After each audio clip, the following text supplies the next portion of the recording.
successful, Unless I it's to started give doing inspiration. the things I wanted to do now. You know, Unless it's to teach some shit. Before, I would you know what I mean? take on a risky client that maybe I you know stuck again? it came with baggage, but now I'm older now, so I have a daughter. Like certain things I just don't want to be in certain environments. I don't want to be in smoky environments. I don't want to be like looking over my shoulder when I used to go to the mall. You know, I don't want to be like out on the road. I was like, just, you know, like in again, I've been working out all day, putting out new content. Hopefully everybody saw OG stories. Success allows you to make more real choices professional, brand new content. I know do, you're going to be sick of looking at reruns in a second.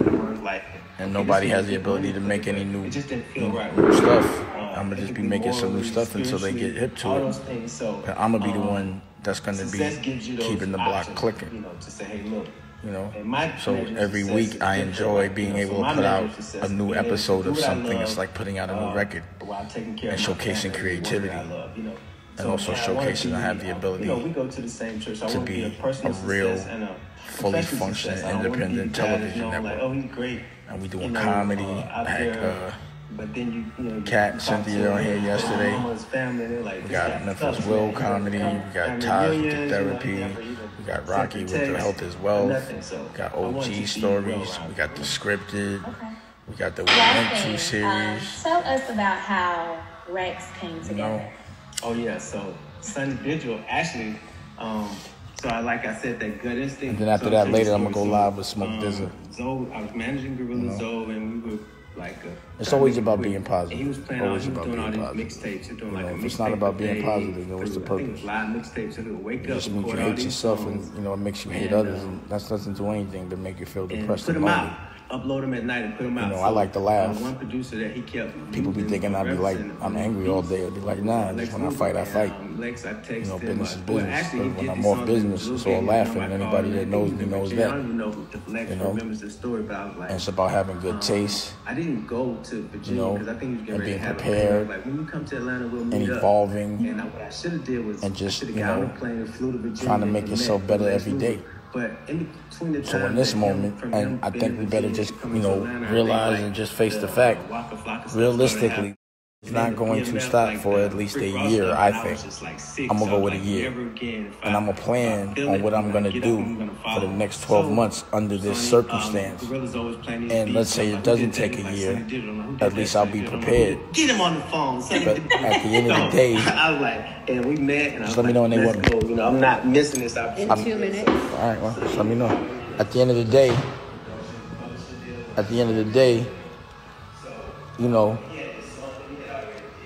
it is what it is. Have a plan, even if you don't have to use it. You know what I'm saying? What's up, CC from Harlem? It's never a loss. It's always a learning experience. You know what I mean? And I think it's important for people to understand that when you're doing something for the first time, it's very rare that you're going to do it right. So you can't think that because something wasn't done properly the first time that you failed. You just got to come back and you got to do it again. It's like somebody thinking they're going to get strong and get muscles the first time they work out. It's just not going to happen like that. You know what I mean? Let me get Dr. Conti in there. Let me see.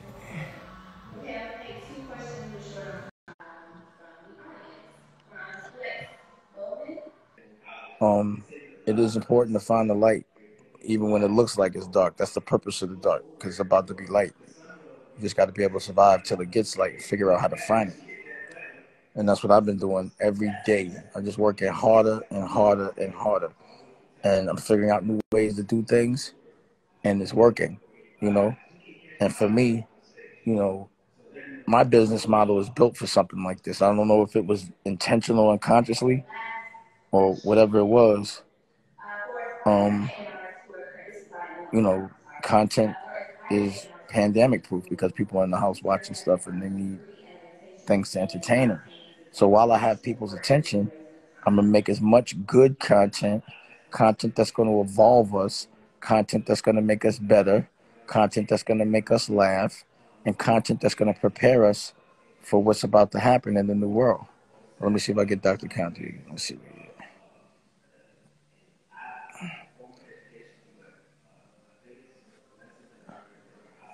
By the time I get you, I probably have to get on the other joint, Doctor. Oh, he didn't decline it. What are you doing? So, yeah. So, also what I did was I'm doing a short film festival. So what I'm challenging everyone to do is make 3 to 5 minutes from your crib or in a safe way, and send it to Dame Dash Studios and do it all, and Jeremy, and also we definitely gonna have the Yacht Squad in there too. Gotta have the Yacht Squad. Gotta have the Yacht Squad. Big shout out to the Bishop. And just send me, and we're gonna, whoever wins, we're probably gonna put it on the site, put it on the streaming service, give it a platform. But, while I'm preparing for the future, I'm trying to help everybody else prepare for the future. So I'm looking, if you're a filmmaker or a creative, let's just do a quick festival. Let's do that.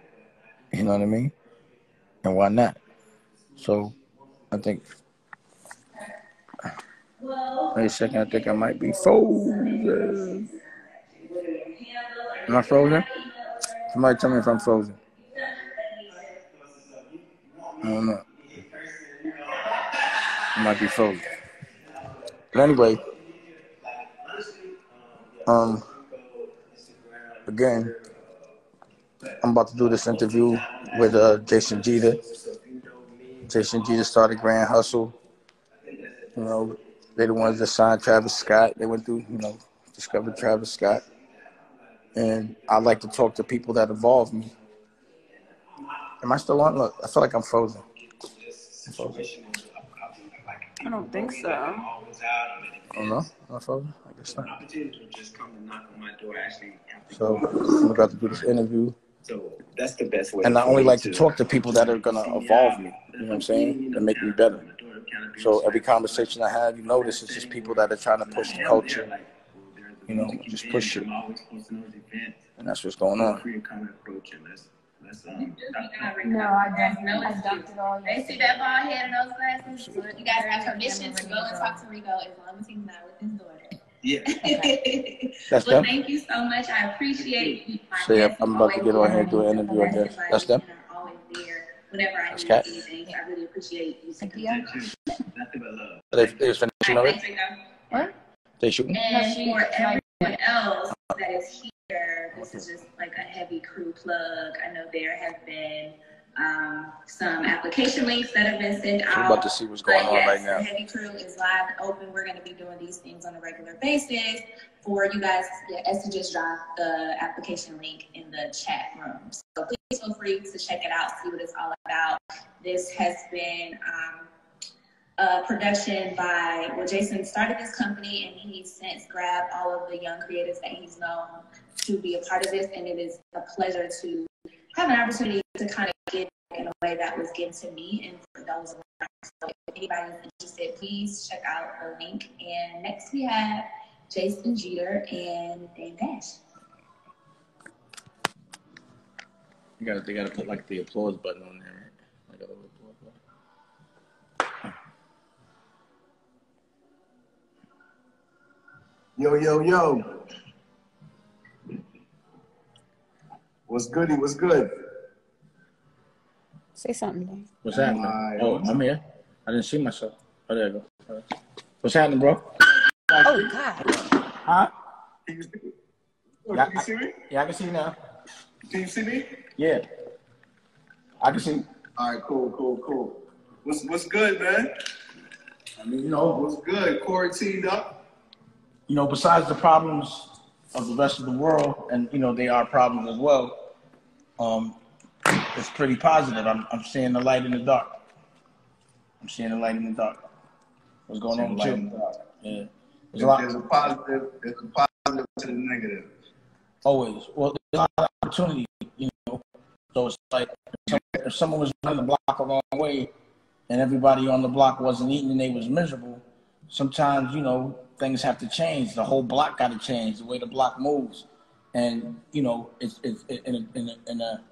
in a funny way, it's like something bad might have to happen so that something good can come out of it. You know what I mean? So there's always war before there's peace. And I think people look at war a traditional way, but this is a different kind of war, one that we weren't anticipating, which means it's also a test. So I think in this moment, we're seeing who's a real general and who's a real soldier. You know, whose companies can function in a recession, a pandemic, whatever, and whose companies can't. Who has real good product, which when you don't, you need to be outside. Yeah, yeah. Nah, absolutely, man. I think of course we're getting right to it, right? We're getting right to it right now. Like with where we're at in the world and just the conversations that we have on a regular basis just about content, right? And content being gold and just being resilient even as an entrepreneur. Right now, we're all dealing with the same thing at the same time. So now to your point, some people are going to make the adjustments and, and some people are going to maintain, a lot of people are going to fall off, and some people are going to prevail, So now it's just pretty exciting, like you said, as an entrepreneur. I think for this program, this is a heavy talk. This is my second one doing. I told you about the heavy crew. I looked at my career, I built teams. I said, well, the heavy crew, this is like, to me, the evolution of the street team. It's no more putting up flyers and posters and holding picket signs. Like, that game is over with now. Right now, we know that we have to move together as a collective to make an impact where we're all at, digitally, online, But I said I wanted to build a community, something kind of like hip-hop meets LinkedIn, where just remembering when I was coming up, the conversations that I looked for, the mentorship that I was looking for, and just, still sharp and still, just for real to find other people that are like-minded and to be able to network in that degree, So it's funny, I can't even remember how we met for real, but I remember back being at Relativity Records when Relativity and Rockefeller was in the same building, and I remember being young. My man was Hussein Fatal. He signed a deal to Relativity, so I used to go up there all the time with him. On Fifth Avenue? And just watching what you got. What'd you say? On Fifth Avenue? What'd you say? It was the office on Fifth Avenue? I guess so. It was a small building. Yeah, I remember that. Yeah, Relativity was in the building. Yeah. Yep. Wow. Yep. I remember that. You know what I'm saying?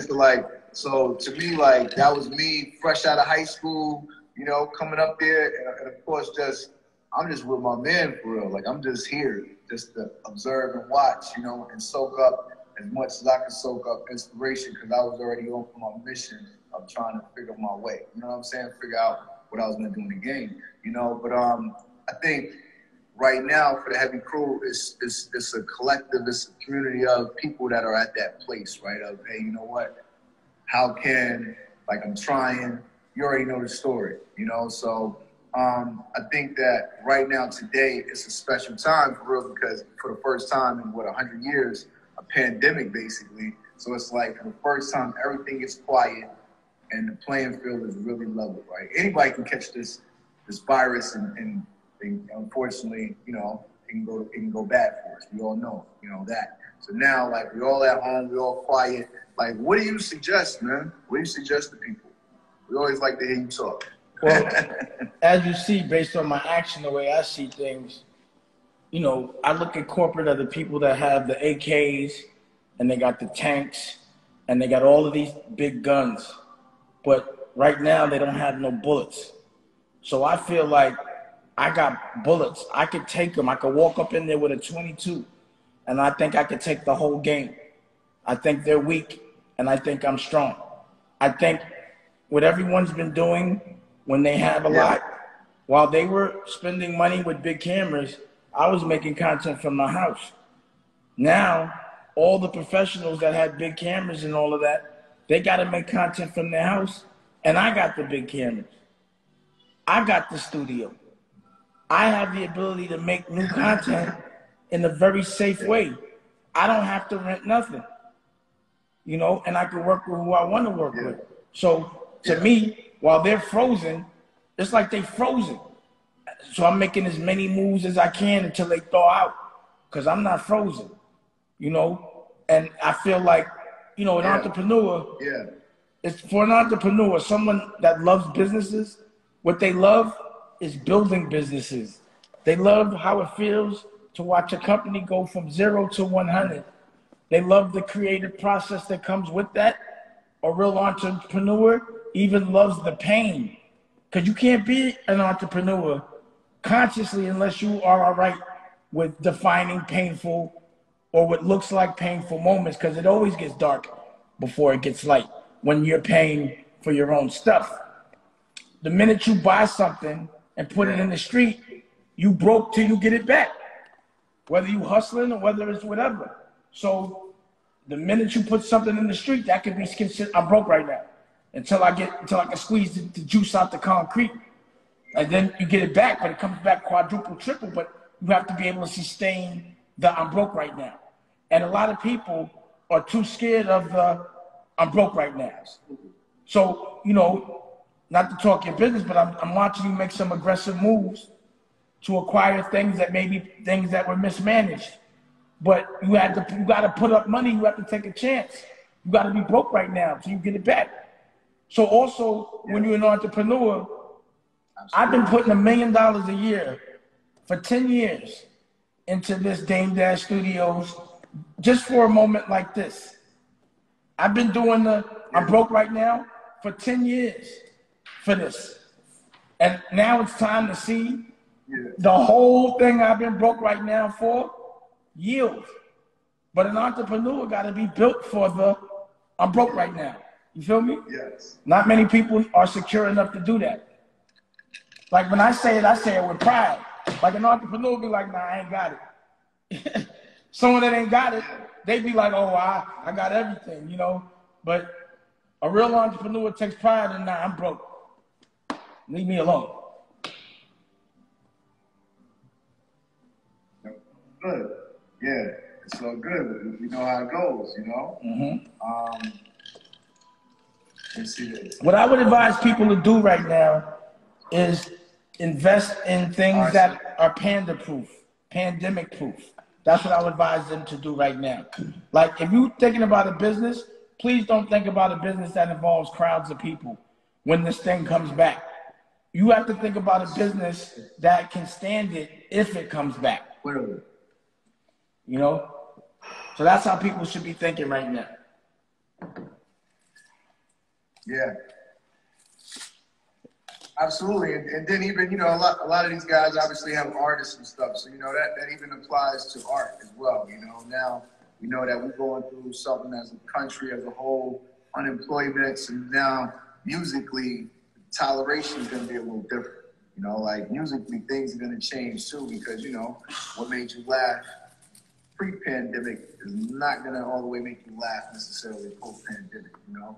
So I think that's just also something too, like creatively, you know, like now you got to really kind of dig deep, and you got to, you know, as artists, or even if you're managers, you got to have your artists understand the fact that you got to represent the people. You can't live in a bubble or not reality, you know? Well, Jason, so, you know, you're a person that manages and has managed major artists, and you know that an artist's major source of income is the show.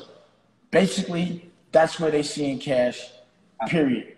Now, in this moment, an artist is going to have to figure out how they're going to make cash without having to get an advance from a label, and also understanding, you would think, you know, people would be listening to more music, but streaming is down.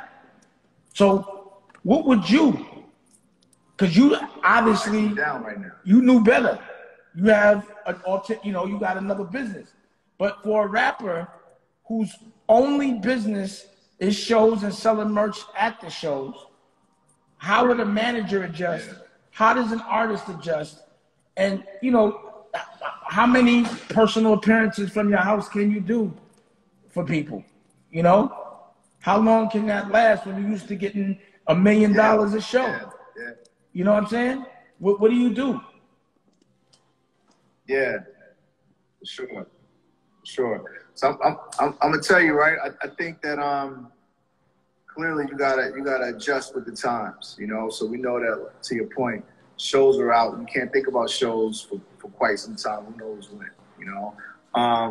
you can't always, you know, go on live and perform or whatever it is, because at that point nobody's gonna care to see you anyway, right? Because you overexposure, right? You know. Well, it's like watching you on TV. It's different. It's like watching a music video. No one's paying for that. Yeah. But now to your point though, now an artist got to take this time, man, and go in and create work, like whatever that work is, right? If it's a movie, if it's a album, if it's a book, if it's some type of tangible piece of work that you can sell and really, you know, that could last forever. You know, that's really what this opportunity is about for, like, create innovation. Wait, time out. You're an artist, you're a painter, you better go paint some incredible series. Huh? Now, realistically speaking, right, you know a couple of different artists. Now, there's some really creative artists, but there's some artists that aren't as creative as they present themselves. They just got hit records. You know what I mean? And then they get to perform them. Absolutely not. You know what I'm saying? Yeah. What happens with those guys? You know, like a guy like David Sebastian. Guys, they better grab a So a guy like who? Like David Sebastian. Like, he's a pure artist. David Sebastian? Yeah. So he's the dude that did the Gucci burn, and he's an artist, and he can direct. And he's thriving in this environment where before everyone was trying to keep him out. He put his album out through Instagram and made $100 grand. But he has a lot of content. He's a guy that can do those kind of things. Real straight artist. You know, that's why I believe in artists that can survive when they have no money behind them. That's a real artist that just does it because they enjoy it and they're fighting for something. But that's what I said. Those are the ones that will survive. But what about the ones that are about bubblegum shit? Yeah. Those guys, a lot of that stuff falls off now. You know, it's not like the party's changed now. You know what I'm saying? It's like being in a club and you playing like early music during the early time, and it's up tempo, and now the music switches because, like, you know, the whole vibe has changed right now. So you got a lot of, you know, stuff that lends towards a party, and the party's not really going on. You might have to figure that out, you know. What does a party promoter do right now? But I want to talk about a little bit. Yeah, party promoter's in trouble. Right? What do you do? Party promoter right now. The party promoter's in trouble right now, man. Like, it dries up quick for the party promoter right now. A strip club owner. You know? It dries up quick for those businesses. But sure, you touched on the point, though, right? So a question that so many people always have is, what does the artist with no money do? How does that guy get it going? You know, I actually just read one of the questions on his questionnaire, and tell me your thoughts creating and building something when you have more time than money, especially in the season we're in. It's too easy right now. I think we kind of just talked about that a little bit, though, for real. Like, yeah, no matter what you're doing, like, you got all the time in the world for it. You know, you got all the time in the world to go in and strengthen your weaknesses and prepare yourself better, you know, as well, for sure. And also, the thing about these... What do you think post-corona, though, man? How do you think it's going to play out? Well, for me, I come out like the Rockefellers and how the Kennedys came out of Prohibition. You know, because there's going to be a lot of things in distress. There's going to be a lot of things in distress, a lot of things for sale. Whoever has cash is going to be able to buy up everything cheap. So my big play is to, my big thing is, if I have a lot of cash, when this is over, I'm going to be broke because I'm going to buy everything. And then when the economy picks up again, I'm gonna be back at I ain't got nothing. I ain't got it. I just bought all the movie theaters. I just bought all the hotels. I just bought everything. And then when it kick back up, it's over. So, you know, I'm thinking about making $1 billion, and I could just flip $1 billion. I know I'm gonna make $1 billion in cash and just put 900 back into just so many opportunities. Because, you know, I don't like raising money and doing the fun thing. I like to use my own bread, you know, which is like what I was trying to say about an artist before this or after this.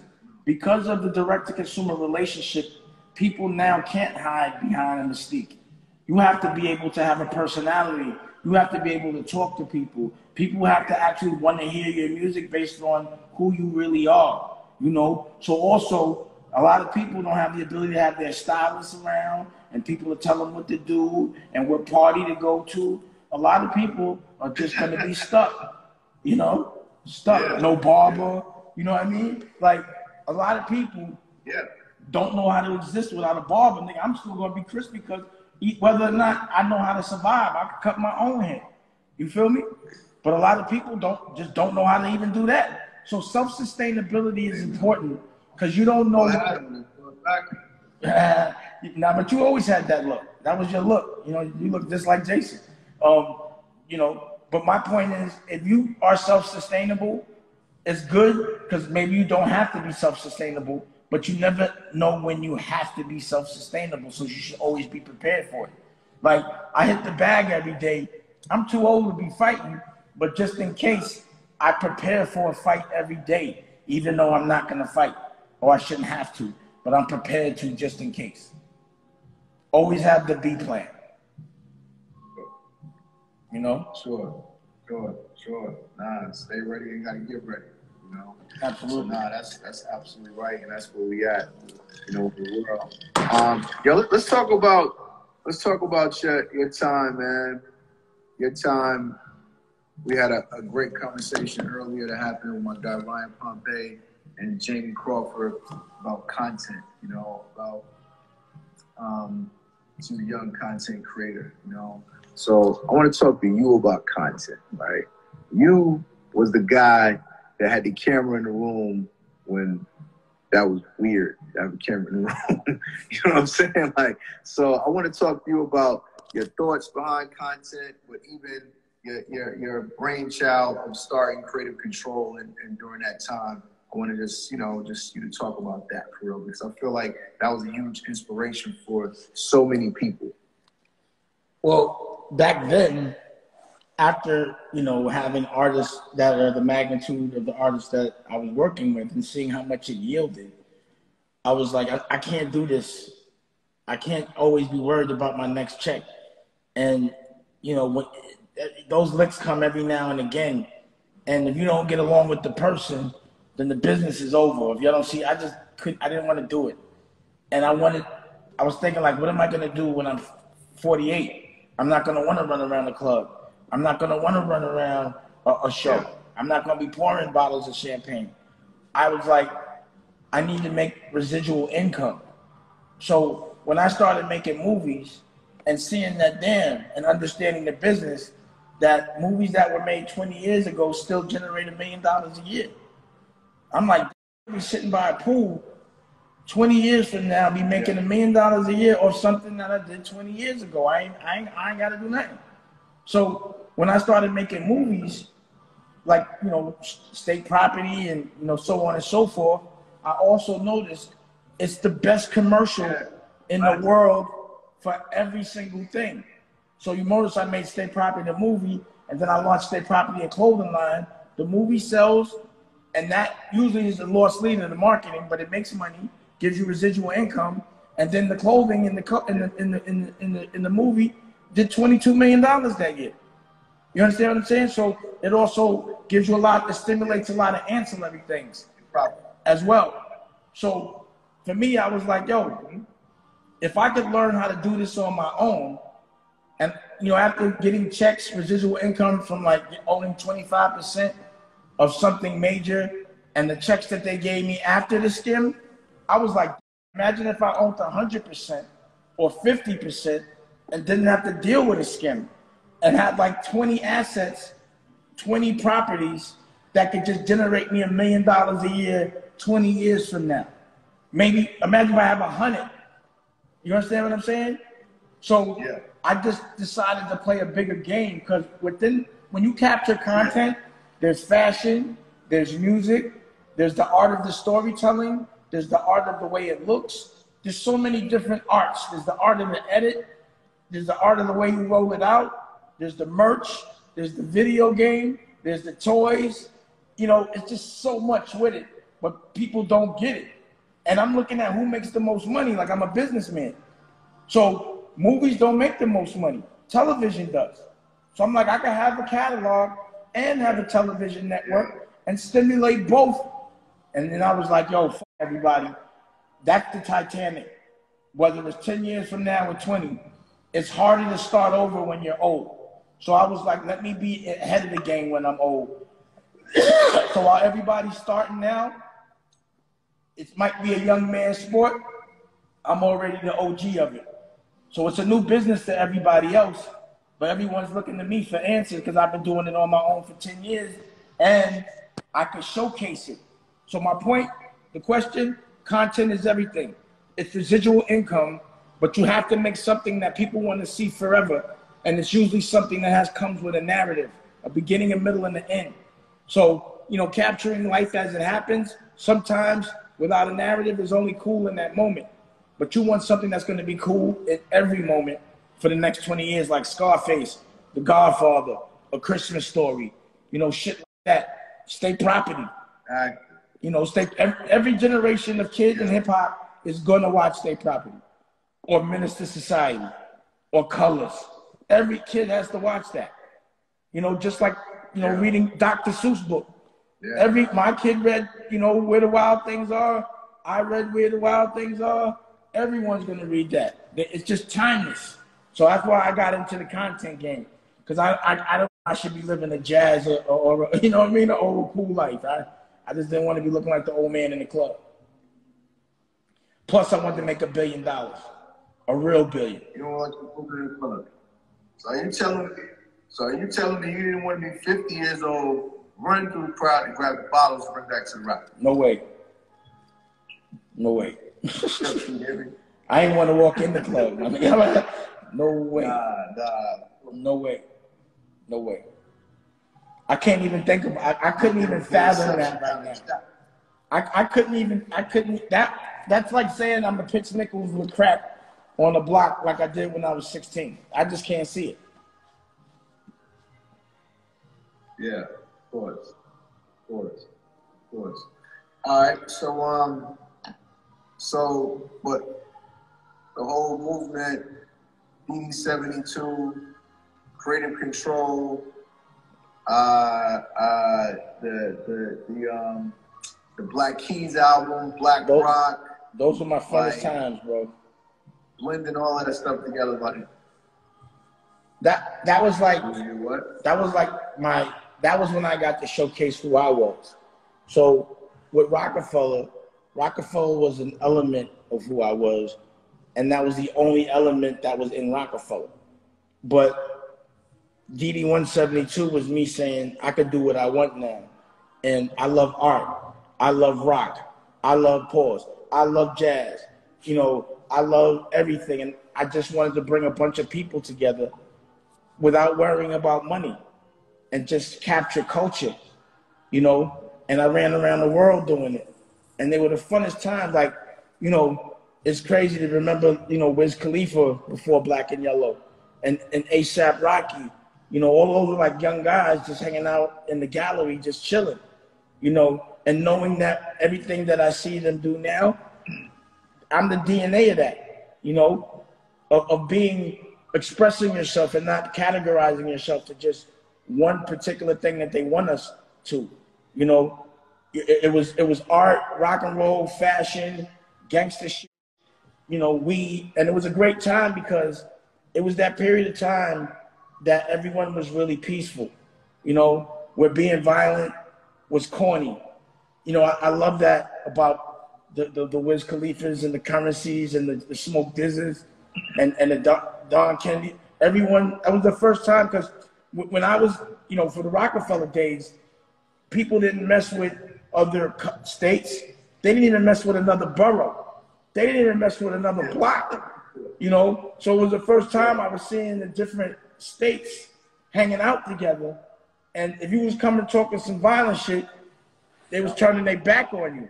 But it was right before Instagram. Instagram changed the whole shit. And then all of a sudden, it's been like 5-6 years of real darkness. Like it's been a Tupac and a Biggie every year. Bomb, bomb, bomb, bomb, bomb. Twice in a year. Wait, what? And then not only niggas getting killed, they ODing. It's like it's like rock and roll and hip hop. They problems merge. You know what I'm saying? But back to DD 172, those were beautiful days, and we took it around the world. No, I made one called. Y'all took it around the world. Look, the Wi-Fi is lagging on the joint. Somebody says clearer on the Instagram live than it is on the Zoom. Yeah, Zoom be sometimes. I'll split you guys when you get it. Yeah, so let's talk about that. You said you took it around the world. So you went to China, you went to, Thailand, Asia, China, like Beijing. I know, like, of course, yeah. Hong Kong, Jamaica. That's incredible to me, right? Like, when you just move around. Yeah. When you just move around and go to these places, and of course, all in the strength of hip hop, right?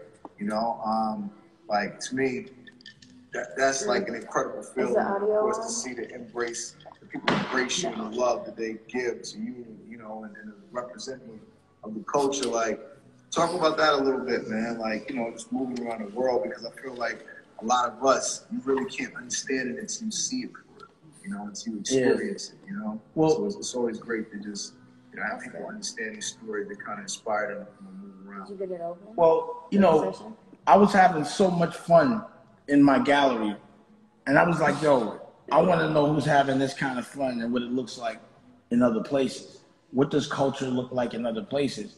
So I set up art galleries in Hong Kong, in Thailand. I would book out I would bring the London Souls, which is a rock group.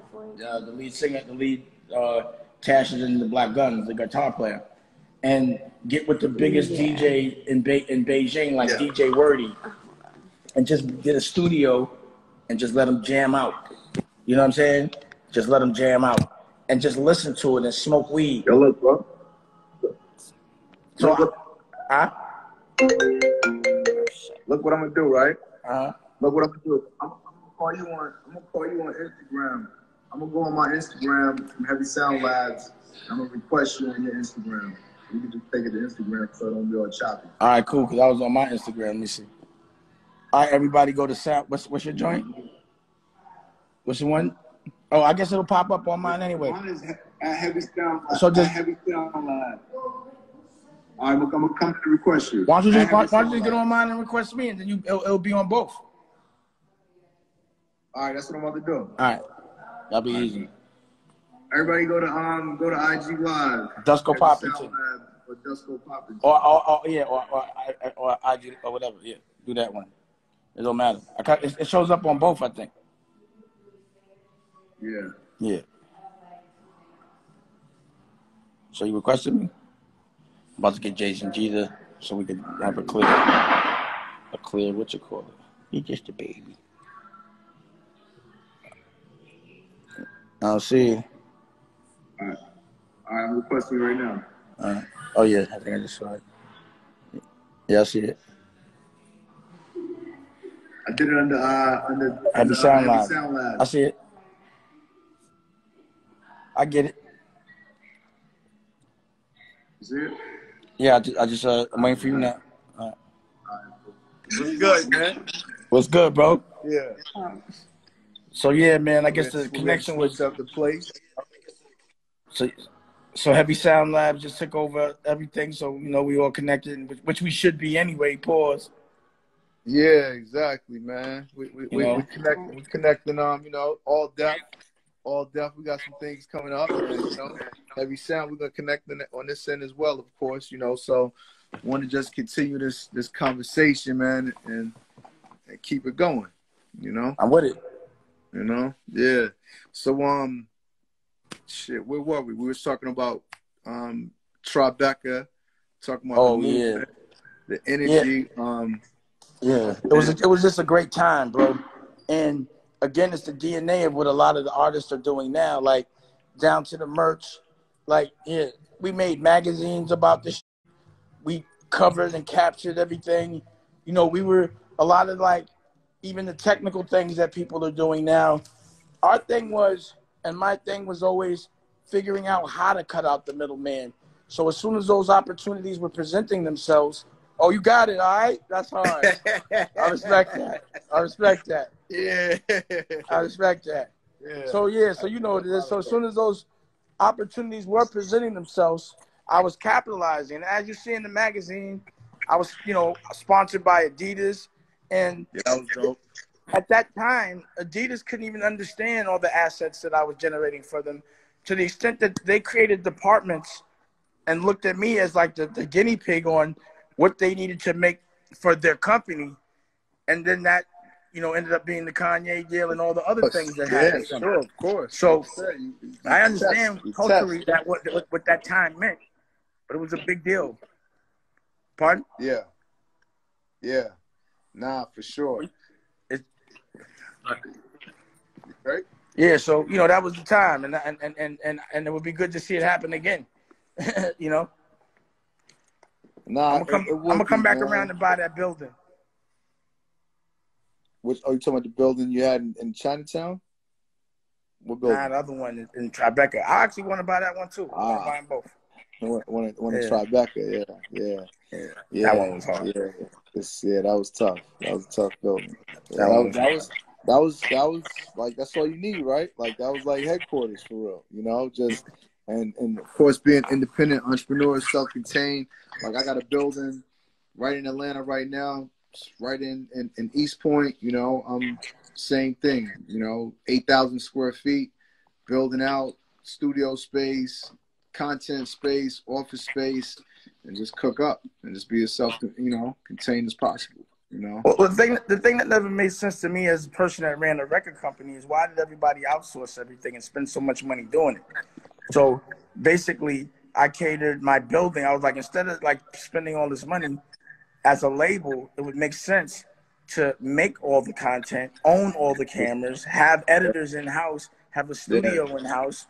Like, why not have a one-stop shop? And you would save so much money. But the reason why is because then there's no scam. That's why. Yeah. It's definitely that. And let's be honest, too, it's definitely, you know, when artists are leading the way, artists want the biggest, the best, the biggest. But let's be honest, when you're the entrepreneur and you like, yo, hold up, I'm looking at the numbers, like I got to do what makes sense for real, right? So, you know, they kind of make you look like the guy that's not the most glamorous, you know, just because of that. And it's understandable, you know, from the artist perspective, but from the business side, it's like, yo, you have to find a common ground. Line? What's the bottom line? Yeah. You got to be really swaggy to understand how to make the artist comfortable and make yourself financially comfortable at the same time. Like, you know, you're a guy that opened up art galleries in Atlanta and you have retail and clothing lines and ran around the world just like me. You do a lot of white people shit on the low. You know what I'm saying? Hey, you're more New Balance than Nike.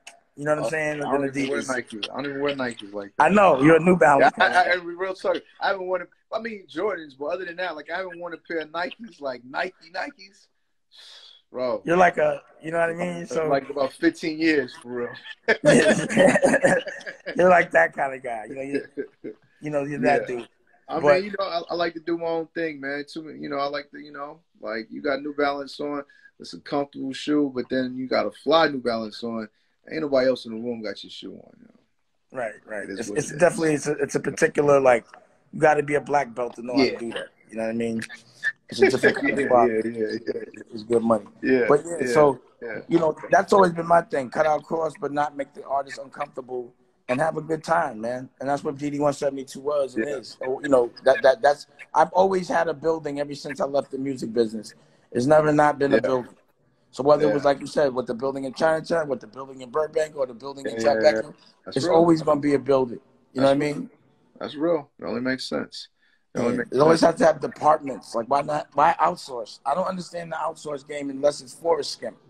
You know what I mean? Well, I mean, you know, you outsource when it's not your money, though, man. You know what I'm saying? Like, because it's just you don't want to deal with it, right? Like, yo, let somebody else deal with it. And but you still end up dealing with it, though. and you pay that premium to let somebody else deal with it, you know? So, I mean, you know, it's just a different business model, you know? Like, think about this, right? One video back in the day would cost $1 million for real. That's back in the day. Absolutely. Absolutely. And I would say, yo, for one video, I could have a full staff for 12 months. Yep. And buy the cameras, have a building, and make all of that all day long. Yep. One video. Absolutely. You understand what I'm saying? And those videos, you know, back then, I feel like half of it was recoupable to the artist. So after a certain point, all that shit was going on the artist back. Yeah. So also, it did, like, an artist might not realize that, but it's like, bro, all these marketing costs, certain of them are recoupable, but a lot of them aren't. And you need to know which ones are so that when they're overspending and they're acting like they're buying you lunch, you don't understand that you're really buying them lunch. Like, when you think you robbing them, they really robbing you. Yeah. You're like, he got the credit card. So we went to Mr. Chow's. Mr. Chow's and all that. And it's like, nigga, you paid for it. You don't even know. And then you thanking them for it. You thanking them for it. Like, you're his friend because he's spending your money on y'all. Absolutely. So that's the thing that I was always trying to make artists aware of. Like, what are you doing? You're spending your own money. Like, I would tell an artist, do you understand your recording is recoupable? Certain marketing expenses are not. But after this, it's back on you. Like, an artist back in the day would put 20 records on an album, not knowing that he has to pay for more than 10. Oh, yeah, of course. We had that mechanical 10, 11 tops. It's like 8, you know what I mean? Unless you got one producer, you bugging. You know what I'm saying? But but an artist won't know that. And they'll argue you down about it. But until you explain it to them. But I've told artists that though, right? So I mean, listen. I mean, that's what I'm saying. We know that that's the artist part. It's about the art for them, right? Like, you know, like, so it's like, I can't tell my story in 11 songs during this time. This shit sound crazy we talking about today, right? Because now it's like 7 songs. You know what I'm saying? Like, but back then, niggas like, 11 songs ain't enough. I need 16 songs. Niggas wanted 18 every song. 20 songs. Yo, like, you bugging, man. Bro, you hear somebody rap for 3 16-bar verses right now, you fall asleep, man. Like, what the Can't even happen. That won't even happen. It's a new day. Plus, a video ain't gonna cost $1 million. It's gonna cost no money. You know, I don't know. Do they still spend money on videos? I mean, you know how it goes. It depends on where you at, right? And who it is, you know, and how much product placement you can put in that video, right? You know, so. But it ain't just a cold million like it used to be. Nah, it ain't just a cold million. That's crazy. Nah, Big Pimpin' was $1 million. I should have me so mad. Big Pimpin', I was like, never again. I ain't never doing that shit. Yeah. Yo, man, let's talk about. Let me see what they saying in the thing. Let's talk about entrepreneurship, man. I feel like so many people, you know, want to do music and want to, you know, it's a very popular thing to want to do, right? You know, and of course, a lot of us do it, you know. But at the same time, I'm sure you've had to experience this because I experienced this. I got so many friends that have been doing music for a long time, trying their hand. And I'm always like, damn, bro, like maybe this shit ain't for you in that way, you know? Like you've been putting a lot of efforts in this, and you need to adjust your approach and try something else, and it might work for you. And you getting old. I'll be like, my nigga, every year that go by, your competition. Absolutely. Niggas is popping at 16 and you pushing 30. You might want to give it up, bro. Yeah, and that's what I'm saying, right? I had this conversation with my man earlier.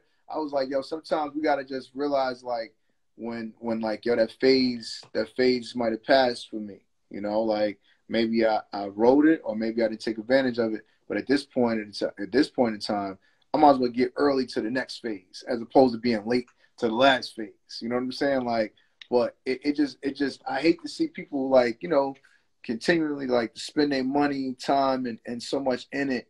And I'm just like, yo, like I said, something else might work for you fast if you apply the same energy and money into it, you know? Well, see, that's why the asshole in me comes in, right? I've actually had this conversation with people like, yo, you're not listening, bro. You're too old. If it didn't crack yet, you need to manage or do something. Yeah. Or write a song for somebody. But if it hasn't happened yet, it's just not going to happen. Yeah. It barely happens. You know, again, you have to understand your competition doesn't like some people catch that lick But it doesn't usually happen past a certain age, man. Absolutely. Unless you've already been like in the game for a while. You get, you really ice cold. And you got to think to yourself, you can't blame the fact that no one likes your shit on other people. You know what I'm saying? Like, it's very rare that I've heard a great record and a good performer. An artist doesn't know shit about the business. People find that artist. You understand what I'm saying? And if that artist works hard, that's really all the artist has to do is work hard. And it's hard to tell somebody 16 to listen, but if they do, they will go very far. If the first time they get money, they don't f it up. But the first, listen.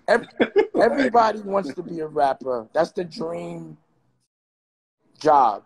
Every kid, after he's, I felt like my dream came true. I was able to be a hip hop mogul in my 20s. That was the dream job. I caught that lick. I caught Lotto, and I appreciate that. But sometimes people have to go with what's really in the best interest. At a certain point, it's like when you're 25, 24, you're a little young, you're getting older. But like 29, you probably got a kid, you probably got a girl. You can't be so selfish and be like, yo, I just want to be a rapper to the extent that I'm not going to pay no bills until I become a rapper. I'm not going to take care of nobody. You got to be kind of grow up and be responsible at a certain point. Yeah. So then I'm like, yo, you can't be this old and you got a roommate. You can't be this old and you ain't got no car, can't afford one. You too old for that. Like, how you going to pull a girl? You got a kid. You can't be doing all that shit like once you got responsibilities unless you're going to work double hard until it happens. Because I don't really know too many people that work super hard in hip-hop that don't make it. Yeah. I don't see it. I just think they work the wrong way and it'd be like, but you lazy in the wrong places. You feel me? Nah, that's real, man. Like, hard work. Like let's be honest, you could do magic in the studio. you stay in there for a couple weeks, you could just work some magic in there. Magic. You come out and you work that magic, like you can get something, So I mean, we know that, people, like, no matter what it is, don't really just want to have those real conversations with themselves for real. Most of the time, like, and it's hard for somebody else to say it to you. You gotta have that conversation, with yourself, to yourself. I see people on the comments talking about producers though.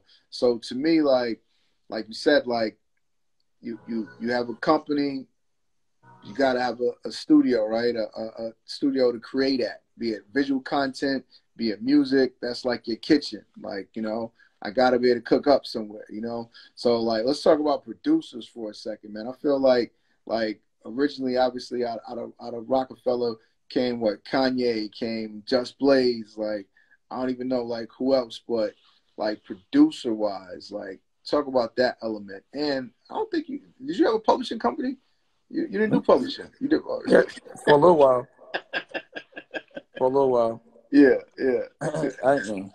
But well, okay. So for producers, right? There's one thing that I didn't think was fair for producers. Yeah. When an artist does a record with a producer, the artist can perform the record and get money, but the producer can't. Yeah.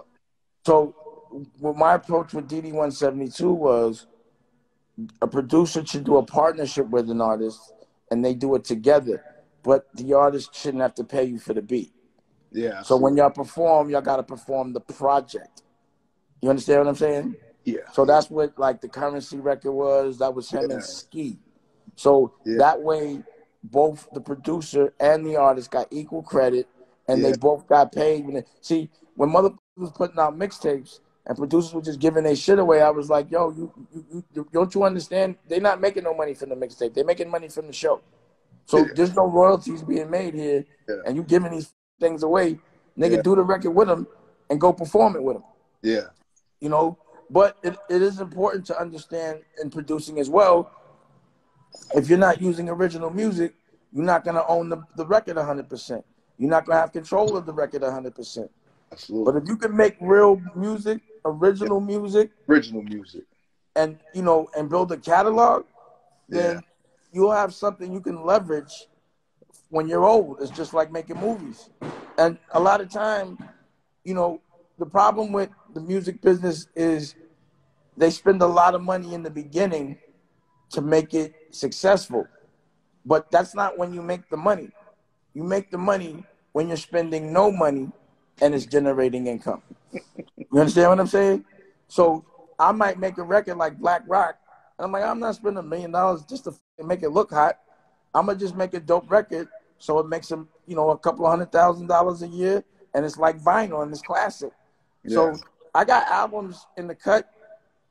I got albums with the Black Keys. I got 2 albums, RZA and the Black Keys, Black Rock 2.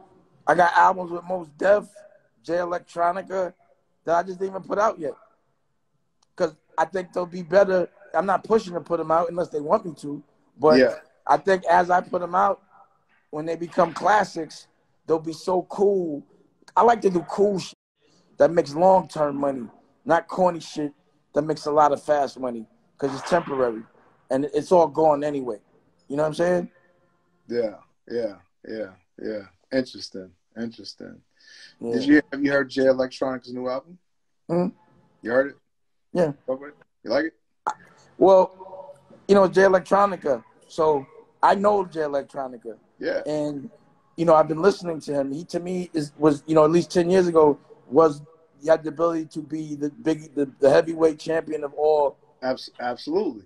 But, and I literally went to his house in Brooklyn. The nigga had a bunch of clocks on the house. And I'm like, yo, my nigga, you got a record that got 1,000 BDS detections when that counted, and you're not even trying. You need to come out. Yeah. And he didn't come out for 10 years. And then when he finally comes out, the next day the world ends. And he can't go on tour. And I'm like, that's up. Let's talk about that though, right? Like, because I know another artist that I said the same thing about. Like, this dude took his time and boom, now that you finally put something out, the same exact scenario, right? And it's just so funny because that's like energy. It's like karma or something. I don't know. But it's like, you got to be relentless, though. It's like, to me, personally, I feel like it's kind of disrespectful in a lot of ways, right? To, like, the higher power for blessing you with this gift. You know what I'm saying? Like, like, somebody blessed you, whatever you believe in, blessed you with this gift, my nigga, to be like a superhero, in a sense. You know what I'm saying? And now, like, you just want to be cool about it. Yeah. You want to spoon feed niggas with it. Maxwell's mad at me right now to this day because he wouldn't, he puts out an album every 10 years like he's Sade or something, right? And I'd be like, yo, bro, I don't give a fuck about all that. I want to hear an album as a fan. You know what I'm saying? And he'd be like, but I can still come out and perform. I'd be like, I don't care. I'm a fan. I want to hear some fucking Maxwell. Listen, and, we got into argument on something, but, whatever. Listen, he's still mad about that. When I listened to the Jay Electronica album, I stopped it. I forget the name of the song. I'm gonna say something. I'm not gonna say that. I stopped it, and I called Andre 3000, my man. You know what I'm saying? And I'm like, yo, what's good? Like, that album made me want to hear him rap.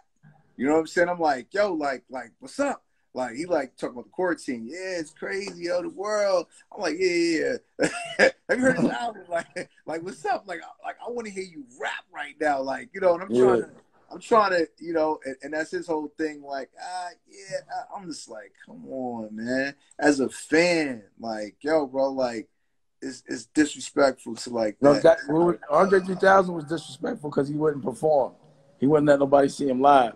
Yeah. That's disrespectful. I was like, yeah, but sometimes they don't look at it like that. You know what I'm saying? They don't look at it like that. Because, I mean, of course, they got whatever they battling through or whatever they dealing with. You know what I'm saying? But it's hard because obviously, for us to judge that, right? Like, yo, man, you got like 1 million people out here just want to see you just do what you actually said you wanted to do, though. That's the thing, right? No one's going and trying to get you to do something that you didn't want to do. And then once everybody loves you, you be like, you started I don't this want to do it. thing, man. Yeah. I hate that shit, man. Like, it's like being famous and saying you don't want to sign an autograph. Like, what you get famous for? Yeah. You know that's what comes with it. Those things are tough as a fan, but, everybody's human, so everybody has challenges and stuff like that, but it's just tough, But to me personally, that goes back to content, though, right? Like, yo, even if you're dealing with something, figure out a different way to deliver the work. You know what I'm saying? Like, because, like, this is what you created. You created the demand for your work, Now you got to figure that out, man. Now you got to make the adjustments, So I feel like that's when people really should be just being innovative when it comes to content and getting into VR and just doing some type of experience that's like, oh, I was at home and I experienced that. You know what I mean? Yeah, yeah. Man. Well, what you saying? Now I'm trying to read this. What do you say? What's all the bullshit? Now I was reading some of these comments. What people talking about, man? I was seeing a lot about Andre. So let's talk about Dame Dash Studios, man. Well, Dame Dash Studios is to me like Disney Studios. You know, I create my own content. I own all the cameras. I do scripted, you know, and I also distribute it. It's also where the signals go out for the over the air. And, you know, it's just like DD-172, but the television version of it. Like I looked at DD-172 more like music, you know what I mean? And that's when I was putting out, you know, an album a month, you know? And I looked at Poppington was more geared toward fashion. I was focused a little more on fashion in Poppington. And in LA, you know, and that's why they all have different names, because it's like each gallery that I've opened up, my point of view or my focus has been on different things. But DDS, you know, we call it DDS 33, is actually where I'm focused on movies and television. And that's really mostly all I'm doing. Like I have fashion departments in there. I have my music department in there. But it's about doing what everyone else is doing, but at a better professional level. Yeah. So like I was saying, the thing is everyone's going to be now making content from home. What's going to be different? The difference is my shit's going to be professional. Now before, everyone had professional, you know, and it wasn't like you could do something from home. Yeah. The tables have turned. So it's like my spaceship. And it took me to the future. And now I'm going to, you know, at least try my hardest to capitalize off of every opportunity that's being presented. And it would be disrespectful to the opportunity if I didn't step it up right now. So right now, I'm working double harder. I'm putting out more content. You know, I'm really testing the spaceship because I've been building the spaceship just so it could fly in a circumstance like this, or even when there's not a circumstance like this. So when I come out of this, or rather when we all come out of it, I'm still going to only be shooting with 3 people because it's cost effective. You understand what I'm saying? I can do just as much as I was doing with 10 people with 3 people. And it might have took this to have me have confidence in it, but I have confidence in it. You know, I know that it makes sense to own the cameras. Yep. I know it makes sense to own the lenses. I know it makes sense if you're making content to have a space. See, the only thing is, before I also was using it as a venue. You know, it's 6,000 square feet. Yeah. So when I did shows, there would be people in there. Yep. And I had a gallery, like, you know, I call it a gallery. It's a sound stage, but I call it a gallery because I got art on the walls. Yep. And I would have gallery openings. But all that shit is over. It's over. Yeah. It's over. So I don't even know if I'm even need all that space.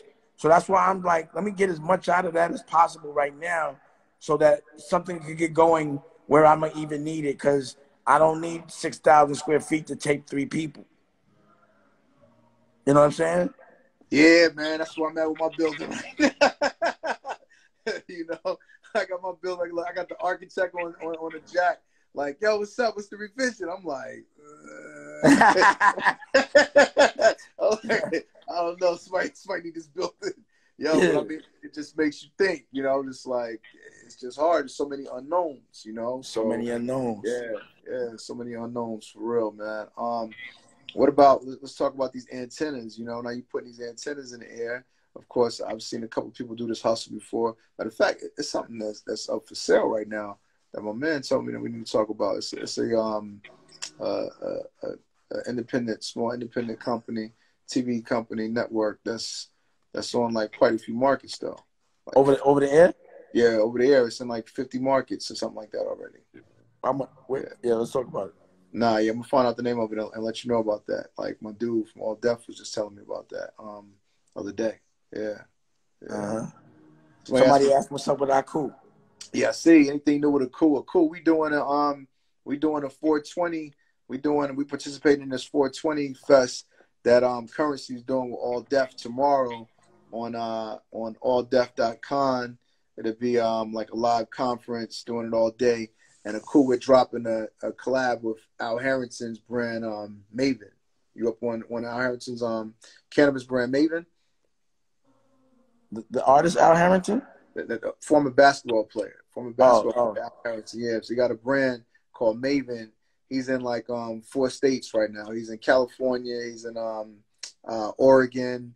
He's in Colorado and one other state. I forget what the other. And Michigan.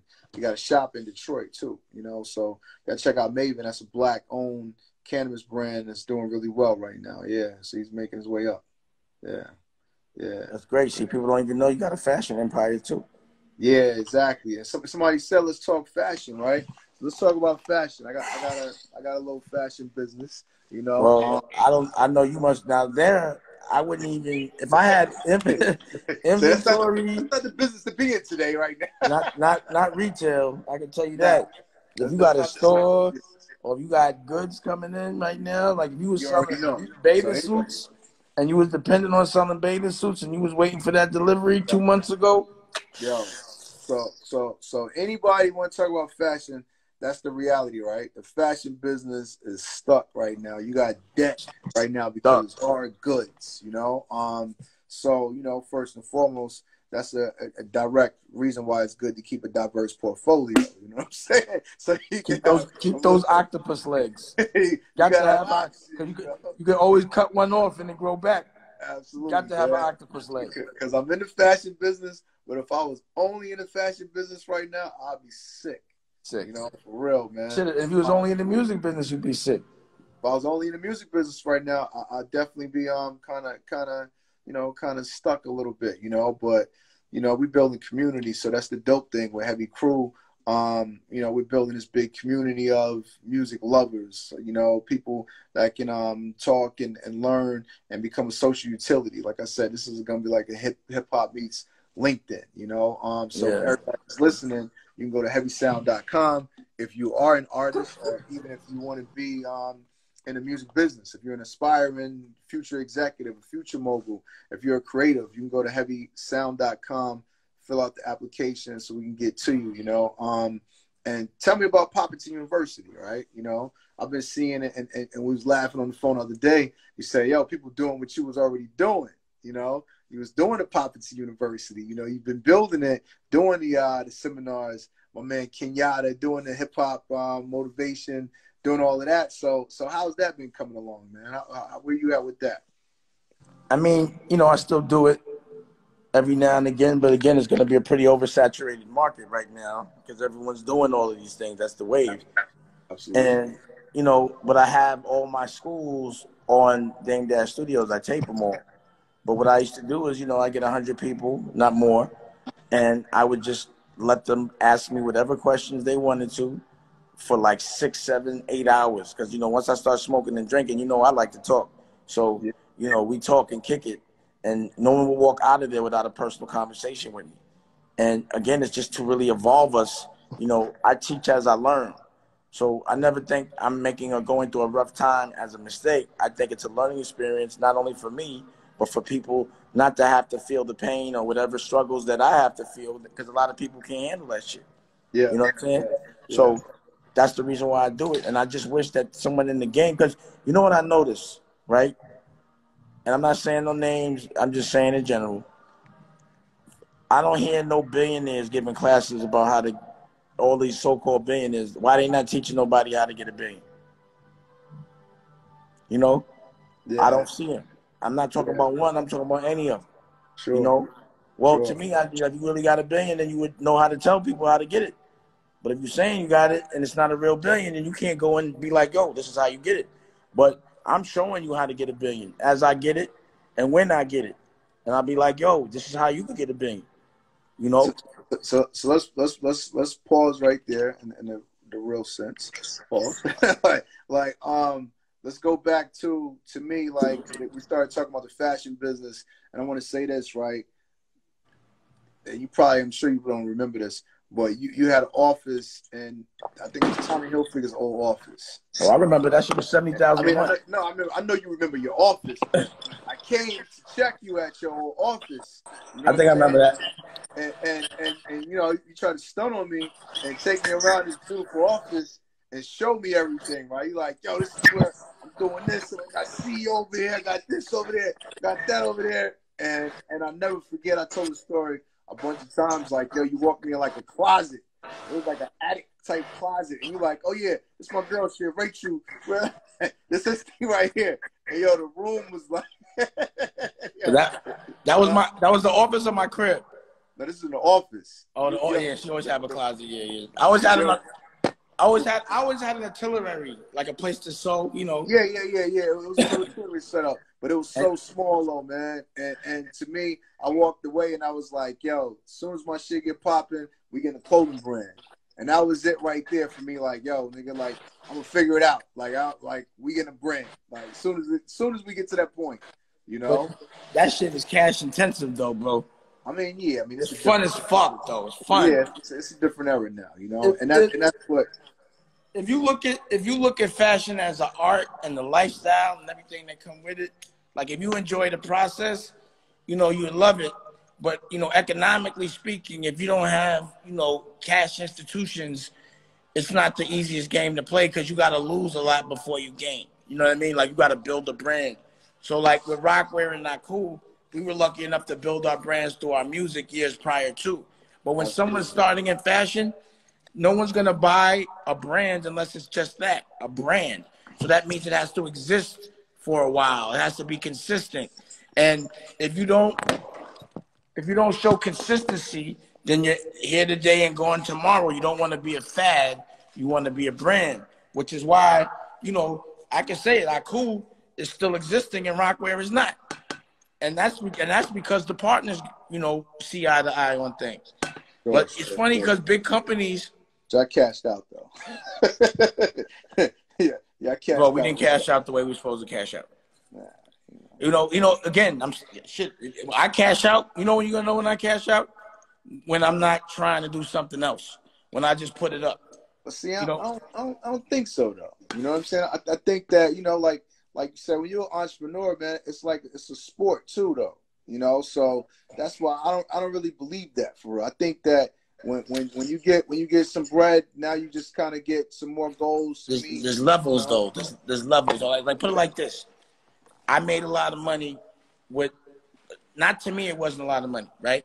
But once I made a certain amount of money, I stopped coming outside. You understand what I'm saying? I was like, yo, I ain't got to do this no more. So instead of being in clubs, I built my own. Instead of building, you know, going outside and being fly for outside, I was like, nah, I'm going to get in, you know, I'm going to make sure my house and my offices are like compounds. That's why I always got buildings. So I don't have to deal with people. I've been social distancing since then. So if I get to that next level, it's going to be a different kind of sit down. Trust me. I'm going to still be in the game, but you're going to see me like a different kind of sit down. And that's all I'm saying, bro. Richard Branson. Yeah, I'm going to still be doing something, though, yeah. Like Richard Branson having a hell of a time, but he's still... Yeah, like I'm going to try to go to the moon or something. Yeah, for sure. Like, come on, man. That's what I'm saying. It's just levels, man. But that's what makes people... You know, that's what makes people keep going and getting there is that drive. Like, that's what people really don't understand, I think. Like, a lot of people think they're going to do something when they get there. Nah, bro, this is why you get there, you know? Like, because of that passion that's in you, and it just don't turn off for real, you know? The beauty is being able to have enough bread to do whatever you want to do and, you know, to move through life like a chairman, for real. That's the goal, for real. Like a chairman? Oh, yeah. Definitely. Like a chairman. I'm glad you said that because people don't even know that term, chairman. They stuck now CEO. But that's why my new title is chairman, you know, because I got a lot of companies and I have CEOs for each company, you know. But people also really don't understand that. See, in the music business, the game is to get a check from somebody. It's not really so much about physically selling a product. It's about somebody giving you an advance against something. It's always an advance against something. It's always an advance against something. You know what I mean? Even these Live Nations deals, they give you a big advance and then you got to go work it off and you give your ass up for it, all 360 of it. You know what I'm saying? And it's just really, I just feel like if we can make a certain kind of bread on our own, it won't be no more bubblegum. And that's just what I'm just trying to do, bro. And that's what I'm gonna do. You know what I mean? And I'm gonna lead by example. And you know, I think this is the perfect opportunity to just do that. And that's what we're doing in this game. You know what I'm saying? So let me ask you this, right? What about for aspiring directors, producers, whoever's at home? Can they submit you content to upload to Dame Dash Studios platform? So I just made an announcement that I'm doing a short film festival. Okay. So I want to see people make 2 to 5 minute joints. That's dope. Send it to me, and from there we'll judge it, and then we'll take it from there. Okay, I like that. Nah, that's what's up. Yeah, that's what's up. Because I've already shot a short film during the quarantine in the house because I got the cameras. But I shot. It was about Nicolette. It was like a horror flick about a spider that's been terrorizing Nicolette. A Daddy Longlegs. It's called Daddy Longlegs. Hey, Nicolette. It's called Daddy Longlegs. Yeah. So I want to see what other people will do. I want them to push themselves. And I'll give them a platform to show it fearlessly. You know what I mean? See, that's another thing is I've been lucky enough to be administrative, but I've been able to embrace my artist side. Like I'm actually a lead in a rock band. You know, I act in my movies. I direct my movies. You know, I edit my movies. I score. I design the clothes. Like, so even in the Dress to Kill scripted, you know, every shirt and every suit, I designed it, bro. You know what I'm saying? Rocky designs her clothes. Like, we just love the art of being tasteful, you know? It's an art to that, you know? I understand. Like, a lot of niggas got money and they tacky cheap as you know? No, I get it. Somebody asked me what's up with Strava's Row. Strava's Row is, you know, we're going through the corona. We're laying low right now. We're about to have product back up for sale, our next delivery. But you know, we're dealing with the times like everybody else. You know, but stay tuned. Next week we're gonna have new content up and new product up on the website. Let me tell you a relatable an entrepreneur's life. Yeah. If you have 4 businesses, right? Or even if you have 1 business, every day you wake up and you say, how do we do today? You know what I mean? Yeah. You want to know whatever's popping, that's what you want to know what you did that day, right? Now, if you was only in the music business, like you got your music, your fashion, you got your media, right now you still could get up and say, how do we do today? You still get that excitement. So a lot of people during this time, because they only got one hustle, they don't have none of that. How do we do today? They just like, damn, I miss money today, and what am I going to do tomorrow? We still, as an entrepreneur, the purpose of having multiple income streams, because you always want to be excited about something while you're building something. So something's always clicking while something else is always built. And when that's fucking up, you see he's relaxed. You ask him about Aku. Listen, if that was his only business, he would not be. He's sweating right now.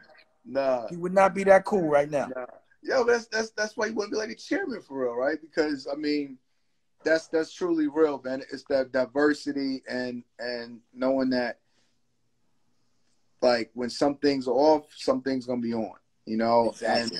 And chairmen can really kind of keep like a level, cool state of mind and give the proper advice that's needed that people that are doing it every day, all day, can't even see because they're just over their heads with it. You know what I'm saying? And over their heads at the time, you know?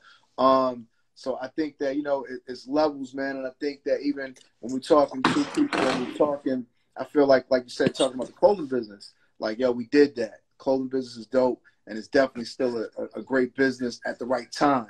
You know, times change. So, you know what I'm saying? Like, times have changed. You can't do it the way that it was a great business. Like, for the old world. Before the end of the world, it was a great business. Yeah. We don't know what's going to happen after the end of the world. But now I feel like now people got to really, like, figure out, like, what's the next businesses, though. You know what I'm saying? Like, all right, like, what's next? Because, you know, a lot of people, like, let's be honest, they look for people for direction, you know? And I joke to you and I say, yeah, like, you be out there. You fast, you quick, and yeah, I'm gonna watch people that's out there, and now I'm gonna apply, and I gotta get in the game at the right time. But a lot of people move so slow that you don't even realize, like, yo, bro, that was like the hustle of last decade. Like, you know what I'm saying? Like, it's a new decade now. You got to hustle in a different way. So, of course, the quarantine is showing us all that, like, yo, you got to be digital. You know, you can't be top heavy. You can't have all of this all this overhead. You know, you can't have all of this weight on you. You got to be able to adjust. You got to be able to make these moves, but you have to be digitally. So, you know, for me, it is really funny, like, to have this website, heavysound.com, that I've been telling artists, yo, anybody can go to this website, heavysound.com. Anybody can go. You know what I'm saying? Because I'm like, yo, I can sit here and I can look at every artist now, and every artist truly gets an opportunity. You know, when I saw a kid like Lil Nas X, man, come out of Atlanta with that record, like, sit at home, you know, at his home with, like, his parents, his mom or whoever, make this record, upload it, start getting this thing going. Yo, I look and I'm like, hold up, like, this is crazy. Like, I'm in Atlanta. You know what I'm saying? I'm in Atlanta. Like, here's a guy that don't know nobody. He ain't going to Magic City. He ain't in the streets. He ain't affiliated. Don't know nothing. So for me, it's like, now if I had a solution for that kid, or the next one is like him, right? Go to heavysound.com. When you make this record, upload it, you know that somebody's going to hear it right here. No matter what, because we got a community to hear it. No matter what, we got a community here. Right. You know, now it's like, yo, the evolution of you know, of the game in general, redefining what a record label means, you know, and really just taking all of this and making it digital, you know. So to me, I think that that's really what's super important, man, for, like, our culture. Is like, we know people do what they see as working and winning, you know, but, like, you got to look further and see more things too, though, because it's a lot of shit working and winning, you know, like, that people don't really see, you know. I'm just really looking forward to seeing how it all gonna roll out, you know. And my perspective on it is a positive one. And I'm happy to have that perspective in this very moment. You know. Yeah. It's important that no matter what, in the dark, you always should have some light, and you have to invest in that. And you can't start investing when things get fucked up. You got to start investing before, because hustling on a crowded block sucks. So if everybody has the same idea, it's hard for motherfuckers to stand out. You got to do it first. I just told my man that. So Dame, somebody says, my guy, he says, where do you see yourself going from here? Like, what's next? What's the next, you know, winning, defining moment? And I think that to me, talking to you, you know, I think it's really kind of truly like accomplishing the television game, perhaps, or you know, okay. That's it. That's my dream, to be Disney, to have my own television network, and to be making programming, and to be giving other storytellers from my culture the opportunity to tell the story the right way, and to be able to benefit from it on the equity side. You know, is to change the game so that we have options. See, our problem is we have no options. You know, there is no, like, oh, we can't go here, we'll just go to our own family. We don't have a network that looks out for us. You know, and that's why we have to keep throwing us under the bus. So until there's an option for us to say, you could either go dark and give up your ass, but if you don't feel like it, you can come here, work a little harder, but you'll walk away with equity. You'll tell the story and it'll happen faster. You know what I mean? You know, the upfront check, that's what people can't get hypnotized by. You know, they sell their whole entire ass for a paper bag. And you can't do that. You know what I'm saying? You got to think about that. We've seen a kid with the upfront check, man. It's hard to get a kid not to take that upfront check. It was hard, man. We know, and that's the reality too, right? Let's be honest, like, to walk away from more than what they currently have. You know what I'm saying? For the better good of the future for us. Like, we know that takes, man, that's a tough thing, you know? So at the end of the day, if you don't do that, which most people don't, and you make it, you gotta make it, continue making it long enough to renegotiate. You know what I'm saying? Like, because that's the other reality, right? Like, yo, you gotta make it enough to renegotiate, you know? You know, if you don't make the right moves in the beginning, you know? So each level is definitely difficult. Well, that's why I'm hoping that if I can make a couple of people rich, you know, and lead by example, and if people look at the people who have, you know, listened to my model some ways, they're all considered very wealthy. So I don't think my model works.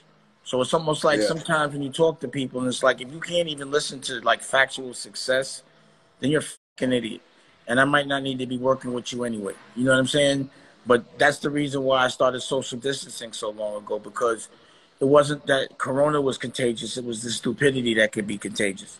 So sometimes, you know, it makes sense to stay away from certain industries if they're filled with fucking because you'll think being is all right. And you'll think robbing yourself is all right. And you'll think saying another man owns you is all right. And that just was not the game I could play. And again, if you can't see by the different industries, from comedy to fashion to music to movies, how many people that I gave game to that took it and ran with it, which they should have, then you should listen. Period. So let's talk about that for a second, right? I saw somebody made a comment and say, yo, Dame and Jason made a lot of men rich, right? Let's talk about that. Like, that's a real statement. You know what I'm saying? It's not a lot of people that can say that, right? They're like, yo, you know what? Yeah, I helped a lot of people get rich, you know? And knowing that, like, you know, that is also a level of confidence clearly that it gives you, right? Like, you know what I'm saying? It's like talking it's like two people talking, right? And someone talking to me as they bought their house as my neighbor versus me talking to them as, yo, I built my house from the ground up. You know, it's a different level of confidence, right? Like, yo, I can walk away from this house and I know how to build another one. Like, it's whatever. You know what I mean? Like, so to me, like, let's talk about that, man. That feeling, that level of confidence that gives you alone. Like, yo, if I help this motherfucker or this person or that person, let's be honest, a lot of times it's like, yo, this, you know, they might have had this part, but they was lazy on that part and I pushed them. You know, just the level of confidence that gives you as a person, man. Because like I said, a lot of people can't say that they helped anybody get rich. You know what I mean? Like, but to be able to say, yo, I helped multiple people get rich, man, it's pretty dope. You know? Yeah. I mean, you know, number one, I think the reason why that happens is because that's been my agenda. So when I work with somebody, unless they get rich, I don't get rich, right? So even on a selfish level, you know, that's one agenda. But after it happens, you know, it's hard for people to question you. Like before I made people rich, they thought I was crazy. If I didn't have the resume, the feathers in the cap that I have, then people would think I was crazy right now. You understand what I'm saying? So it feels good to help other people. It doesn't feel good when they betray, you know, the honor that you built to get to that place. And me and you both know it happens a lot. You know, you've been lucky enough to be in a relationship that's been sustainable over time. And that's great. But most relationships don't. Nah, for sure. And having the ability to make yourself rich and other people rich, it definitely gives you the justification to give advice. You know, it definitely gives you the justification to tell someone that hasn't done it not to really talk so confidently. And you can say that confidently. Yeah. You know what I mean? And it also gives you the clarity to know when not to f with someone and to know when someone's not going to listen. You know, when it's going to be a waste of time. If that one little check is going to be worth it long term, it usually isn't, because it takes too much energy and time chasing behind someone that really doesn't have any logic in their brain and they're completely selfish. Nah, yeah. Nah, without a doubt, man. Excuse me. You're not about to vacuum right here, right? You give me a minute. You know what I mean? Yeah, man. Nah, so, you know, good chopping it up. Good chopping it up, man. I'm about to go give me something to eat. I can dig it. Me too. Yeah, for sure. I'm about to go live. I'm going live with Diz in a little while. You know, yeah, every second I've been working, man. I've been doing more because, you know, more people are more receptive to doing these kind of things now because that's all they have to do. So, you know, I've always wanted to do all this shit with everybody, but, you know, people were busy doing the old world. But now that there's a new world, I'm comfortable doing this shit because I've been doing it and I'm happy. I've been like, yo, I've been here. Yeah. Now people meeting you up now. All right, man. So look, I'm gonna talk to you in a second. Good. Thank you for the time. Obviously, you know, everybody. Come on, bro, knock it off. We're gonna get money together. We showing culturally how black men, real men, can come together, and when we come together, how much we can make, and we can really give options. So you're building a media empire. I'm building a media empire, and in a couple of years, you know, our conversations are going to be so much evolved, you know, and we're going to see who's going to still be in the game and who's listened and who did the thing right. And it's just going to be interesting to see. But we're going to be like the old pioneers in this thing. You know what I mean? Absolutely. And that's funny. That's good money. We're going to be the new Disneys and the new Katzenbergs and, you know, that's what it's about. You know, and Geffins, you know, we got to do the culturally the like-minded, cool version of that, you know, because it's not a black or white thing. It's just a culturally like-minded thing. It's a cultural thing, absolutely. It's a culture. Hip-hop's the culture for sure. So everybody go to heavysound.com.